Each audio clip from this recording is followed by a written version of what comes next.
ဘုရားကိုကိုးကွယ်တဲ့အမျိုးသားအမျိုးသမီးတွေဟာရှိရမယ့်အင်္ဂါရပ်တွေရှိသေးတယ်အဲ့ဒါတွေရှိပြီဆိုလို့ရှိရင်ဒါပြည့်ပြည့်စုံတယ်ပေါ့ယရနာလို့ခေါ်တယ်ယရနာဝင်ဖြစ်သွားဥပဒကယရနာဥပတိကာယရနာ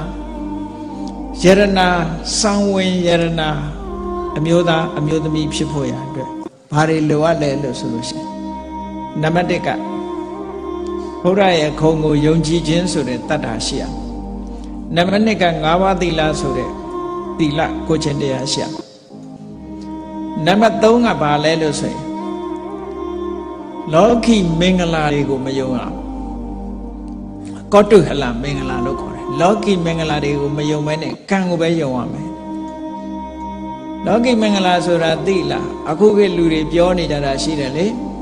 ဟဲ့ပန်းသီးဖျားတင်လို့ရှိရင်ပန်းတတ်တယ်တဲ့မတင်ဘူးကြာပန်းလူလို့ကြာတယ်ပေါ့မြန်မြန်မအောင်ဘူးလို့အဲ့ဒါတွေဟာလောကီမင်္ဂလာတွေခေါ်တယ်နော်လောကီမင်္ဂလာတွေခေါ်တယ်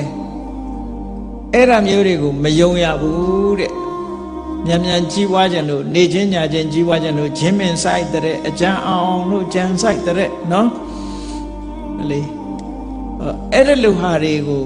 ယုံကြည်နေမယ်ဆိုလို့ရှိရင်ဥပဒကပိပိသဒဥပဒကယေရနာတော်ဝင်ဥပဒကမဖြစ်ဘူးတဲ့ကံကိုပဲယုံကြည်ရမယ်ကိုလှုပ်တာကောင်းတဲ့ကံလားကုသိုလ်လားအကုသိုလ်လားဒါပဲသိရမယ်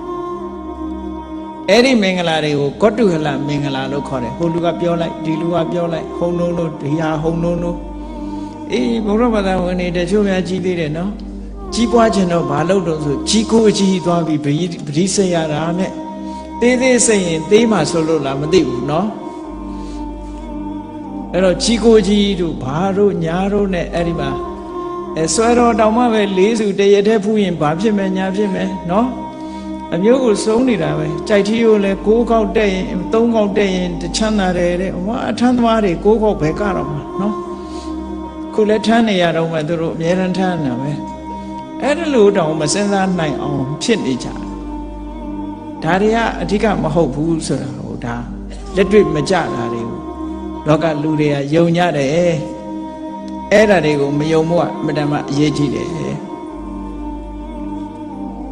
ဟောနောက်တစ်ခုကဘာတော့ဆိုလို့ရှိရင်ကုသိုလ်ကောင်းမှုလုပ်ပြီး